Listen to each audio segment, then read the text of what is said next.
Your anger wants you to stay angry, keeps you noticing in the world only the darkness it needs to stay alive. Your anger wants you to give up on the world and stop trying.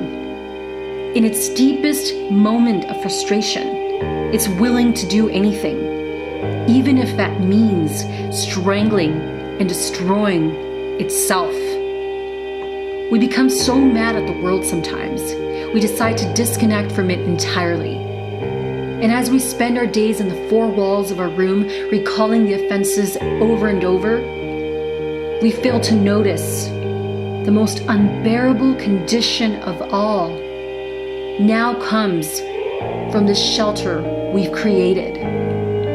Our days of deafening silence, of complete isolation, of living in this motionless, eventless room where nothing ever happens, where everything is completely numb, where being conscious is like trying to watch a static screen for 24 hours.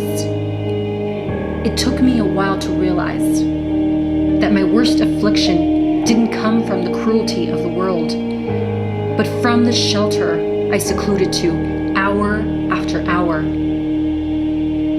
Without noticing, anger deceives us into designing an obstacle course out of our time, where the challenge of each day is to survive 24 hours of this disconnected, eventless, and lifeless environment. What could come of the desperation, meaningless, and boredom of such a place? How can interest in life ever be rekindled in a place where nothing happens?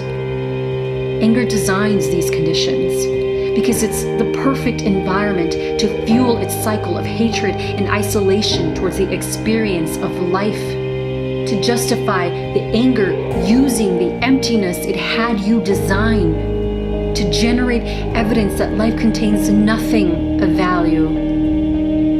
And when the blindfold is removed, it's very clear. Anger wanted you to stay angry, and it had you build whatever it needed to support itself, to keep you right where it wanted you to stay. Can you escape the hamster wheel anger has you on? Can you realize the plan to isolate yourself was actually what brought about the most disinterest, repulsion, frustration with life of all? The most powerful affliction is not out there, but in what you created here, in this shelter. These conditions you call living are the most lethal form of disappointment. Why not abandon the plan of disconnection altogether? Refuse to assist anger in the construction of the environment used to suffocate the life from you, used to keep you its loyal friend. Build systems to keep you in motion rather than building shelters that make each day a challenge to survive. Don't put yourself through an obstacle course. Train your mind for conscious reflection and introspection. It is the one weakness of anger. Is this environment sustainable to life in the long term? Can we do this indefinitely? How would we like to define life?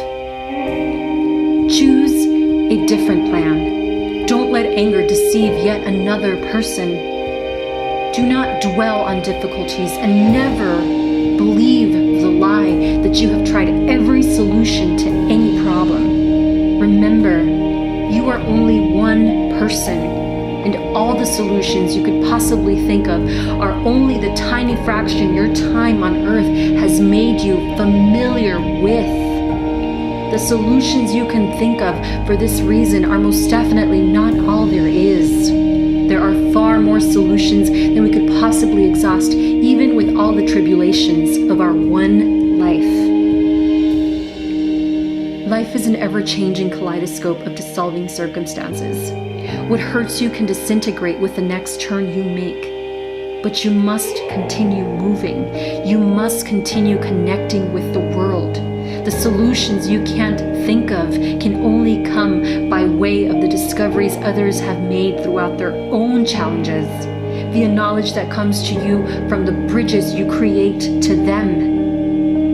In these relationships, you will also find significance, rekindling experience, and meaningful relevance. You are so much greater than the anger that deceives you. Be above the influence. Take your reflection, reclaim your intentions, and let them design